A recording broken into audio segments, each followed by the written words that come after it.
Have you ever been in an unfamiliar place and you woke up in the middle of the night and you got really scared? Well, that's what happened to Stephen. You see, he and his wife were staying at this hotel back in 1974 in Estes Park. Well, they just happened to be the only guests staying that night because it was the last night before the hotel was going to close down for the winter.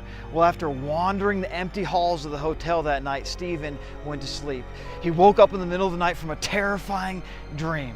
Fear gripped him in such a way that it inspired him to write a horrifying book called The Shining. Stephen King, after one night stay at the Stanley Hotel, was inspired to write one of the best-selling horror novels of all time. That book was later made into a movie which is renowned as one of the best horror films ever made.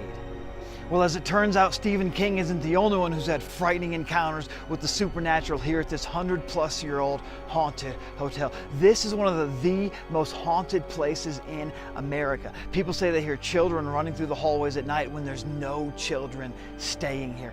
Hundreds of people have seen and heard ghosts here at the Stanley Hotel. So much so that it's even gotten on the news occasionally. It's right up the road here in Estes Park. Now, most of us don't have ghosts wandering the halls of our houses at night, but most of us do have fears that are holding us back from the life that God has for us. As we jump into week 2 of Haunted today, we're not going to talk about haunted places, but I want you to think about what haunts you. There's all sorts of fear and stress and anxiety in America today, and some of it's fear about political leadership, and some of it's fear of school shootings or fear of terrorism or racism, or for some people it's even fear of the police. But what about you? What fears need to be defeated in your life?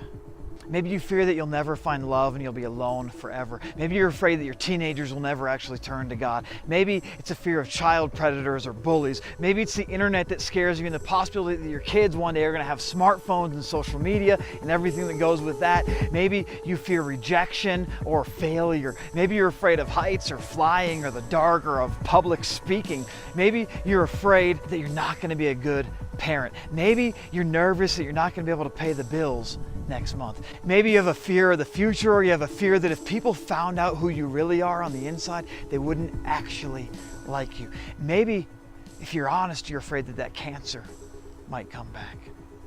Or maybe it's something totally different than all that. My question for you today is, what fear needs to be defeated in your life?